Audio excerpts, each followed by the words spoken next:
Quantos aqui já foram jurados? Infelizmente, são muito poucos.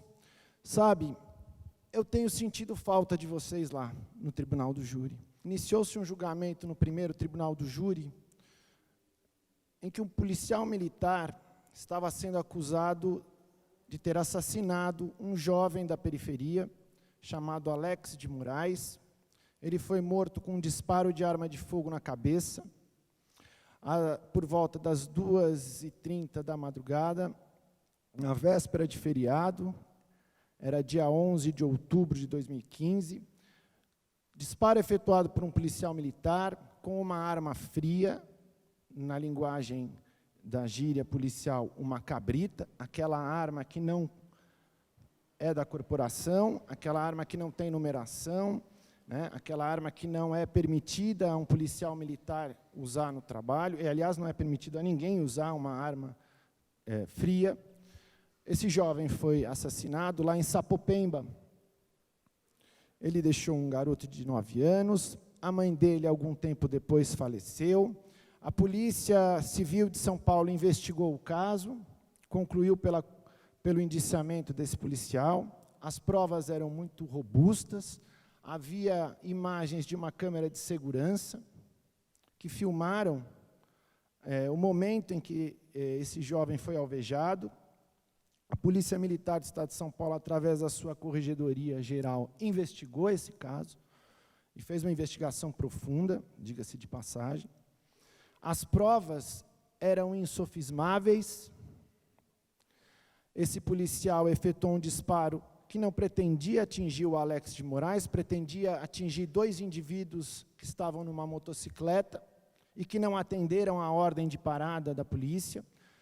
Essa motocicleta não havia, via rádio, notícia de que fosse produto de roubo, produto de crime, os policiais não sabiam declinar sequer as placas dessa motocicleta. Eles simplesmente iniciaram a perseguição dessa motocicleta porque esses 2 indivíduos não atenderam a ordem de parada. Podia ser só um garoto dirigindo uma moto sem habilitação, que, aliás, é algo bastante frequente. Em Alphaville ou nos Jardins, eles não seriam parados, né? Mas em Sapopemba, a polícia deu ordem de parada, eles não obedeceram, a ponto do policial se sentir no direito de efetuar um disparo. Ele errou o tiro, como não poderia deixar de ser, a viatura estava em movimento, a motocicleta também, e ele atingiu a cabeça de Alex de Moraes, um jovem pobre da periferia de São Paulo.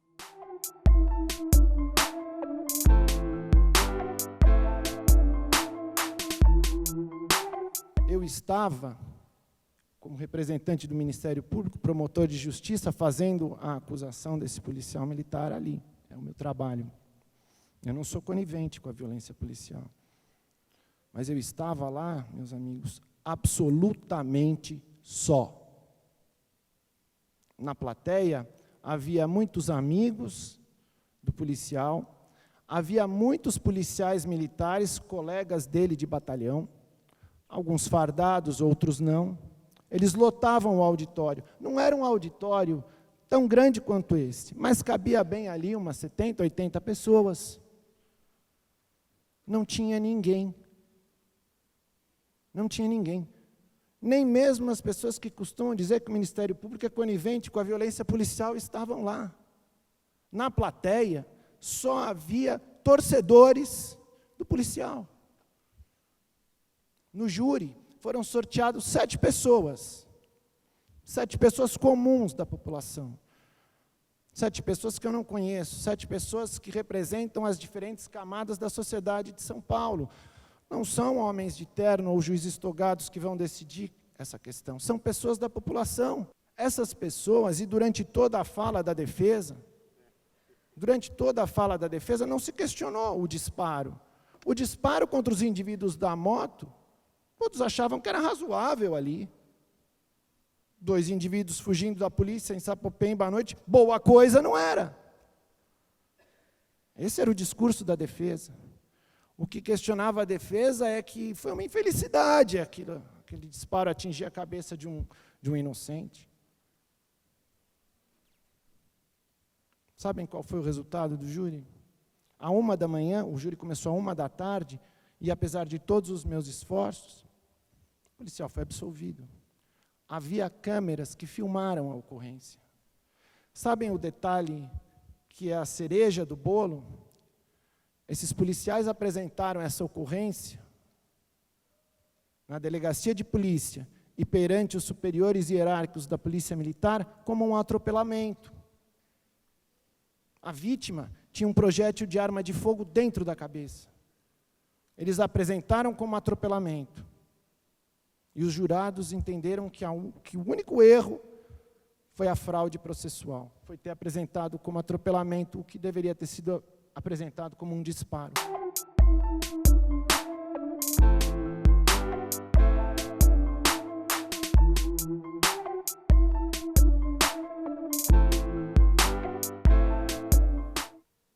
Faltaram pessoas lá, faltaram. Pessoas que têm compromisso com o combate à violência policial. Faltaram pessoas que estão aqui se reunindo nos bancos universitários, protestando, cobrando corretamente das instituições que cumpram o seu papel, mas elas não estavam lá. Essas pessoas não estavam lá.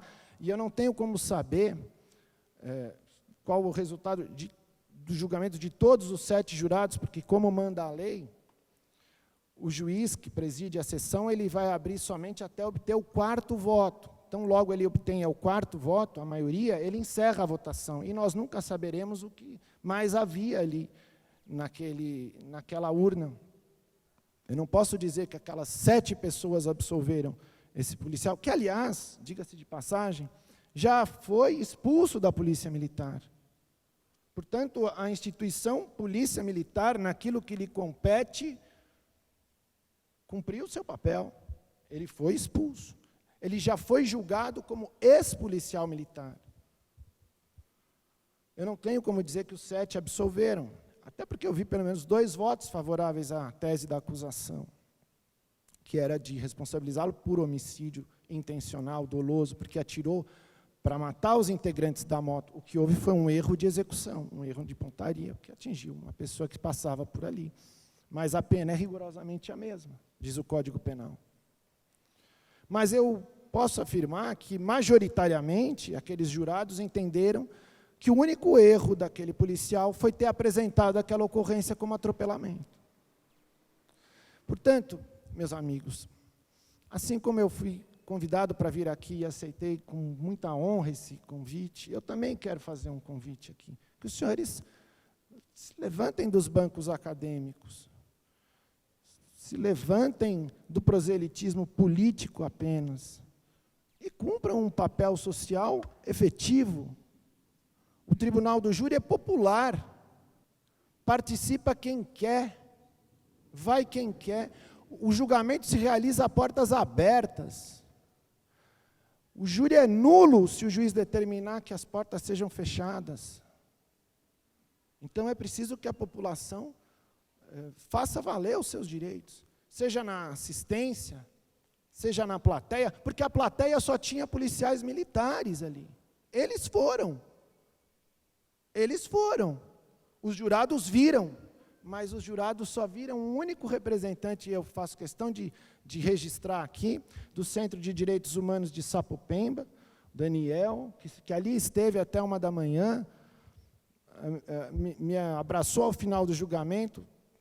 Foi um momento de tristeza para nós, porque somos profissionais, mas é claro que nós também nos envolvemos com a dor daquela família, daquela perda. Nós sabemos o que aconteceu, as provas são claríssimas, né? Houve um erro judiciário nessa absolvição, claro que nós vamos recorrer, mas o meu convite é para que se levantem dos bancos acadêmicos e participem também ativamente naquilo que é possível fazer.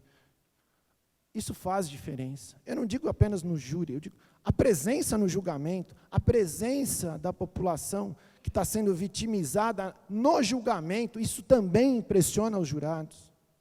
Não só os familiares do réu e as crianças pequenas que sensibilizam o coração dos jurados para a absolvição.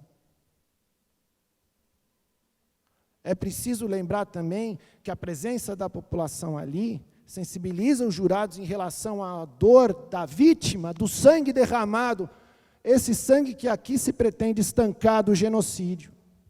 Não tinha ninguém lá. Eu estava sozinho. E a minha instituição ainda é frequentemente acusada de ser conivente com a violência policial. Eu acho isso uma injustiça. O Ministério Público é composto de pelo menos 2.000 membros. É claro que em toda instituição existem bons e maus profissionais. Majoritariamente, a instituição do Ministério Público presta, sim, relevantes serviços à população. Basta lembrar que o massacre do Carandiru, quem obteve a condenação de todos os militares que ingressaram no Carandiru e realizaram o maior massacre da história penitenciária do mundo, foram promotores de justiça, foram membros do Ministério Público.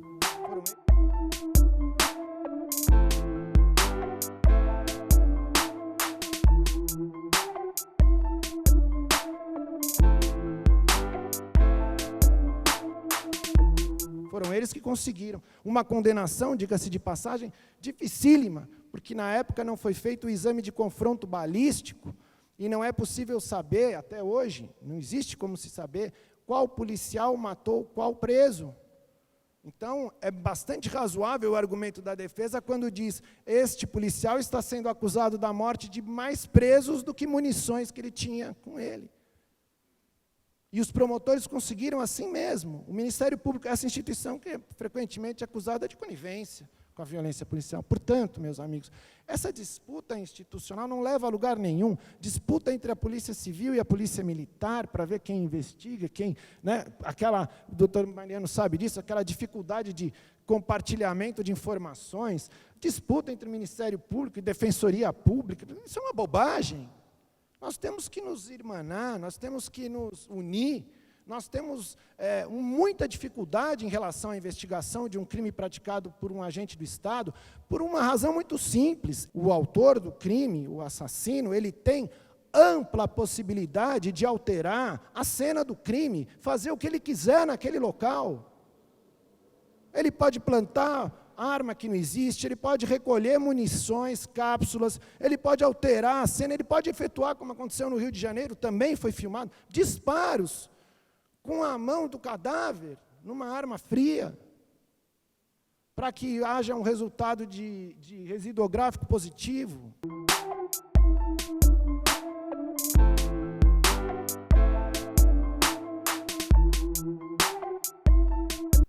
É muito difícil a condenação nessas circunstâncias, quando a cena do crime pode ser tão facilmente alterada.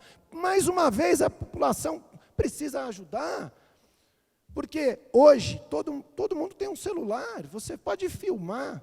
Uma das bandeiras, tanto do Ministério Público, da ouvidoria, para que haja câmeras nas viaturas internas, câmeras no fardamento. A câmera protege o bom policial, mas ela também facilita a punição do mau policial. As câmeras de segurança na rua, o caso de Alex de Moraes foi possível graças a uma câmera de segurança. Hoje as pessoas têm celular, é preciso filmar. GPS em todas as viaturas, para que ninguém possa alegar impunemente a demora no socorro. Quantos casos em que a pessoa baleada é colocada dentro de uma viatura que roda por horas pela cidade, por locais ermos. Hoje, havendo um aparelho de GPS, isso não é mais possível. Existe lá uma corregedoria que está verificando por onde aquela viatura transitou.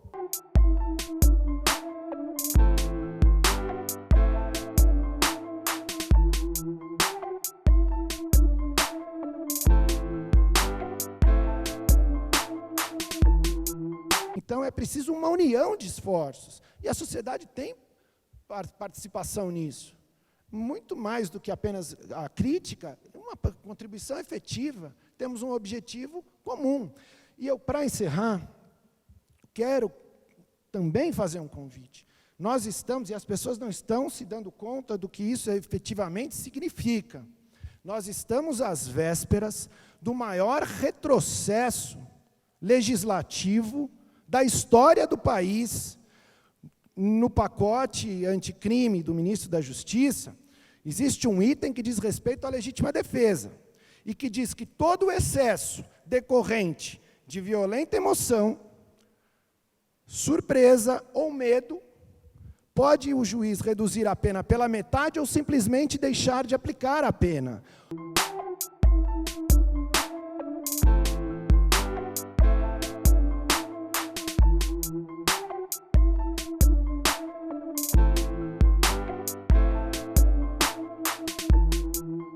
Confessadamente, o objetivo do presidente da República, porque isso está escrito na mensagem que o presidente da República encaminhou ao Congresso Nacional, a mensagem por escrito em que ele justifica o porquê da mudança, ele diz lá que realmente, confessadamente, ela se destina aos agentes do Estado, aos policiais, para que eles não estejam, não hajam sob temor de que sejam punidos. Mas eu faço um alerta aqui, todos que analisarem o texto chegarão à mesma conclusão. O Instituto da Legítima Defesa é universal. Ampliar-se o conceito de legítima defesa irá beneficiar não apenas aos policiais militares, mas a todo e qualquer réu acusado de homicídio, a começar pelos autores de feminicídio, cuja alegação de violenta emoção é constante. Ele descobre que a mulher o traiu, ou a mulher não quer mais conviver com ele, e ele, sob domínio de violenta emoção, esfaqueia, sufoca, efetua disparos. O pacote anticrime irá beneficiar também os assassinos de mulheres e todos os assassinos. É preciso que a sociedade se mobilize com urgência, porque tão logo esteja superado o tema da reforma da Previdência, será colocado em votação o tema do pacote anticrime. E esse pacote, no que diz respeito ao tribunal do júri, pode ser chamado de tudo, menos de anticrime, porque ele favorece a impunidade do assassino. Não só o policial, mas todo e qualquer assassino que pratique um crime nessas condições. Meus amigos, eu agradeço imensamente, uma vez mais, essa atenção de vocês. Reflitam, por favor, sobre isso. Estão todos convidados a comparecerem ao Tribunal do Júri de São Paulo, que sempre atua de maneira limpa, transparente, de portas abertas. Os nossos fiscais são a população, são vocês. Muito obrigado.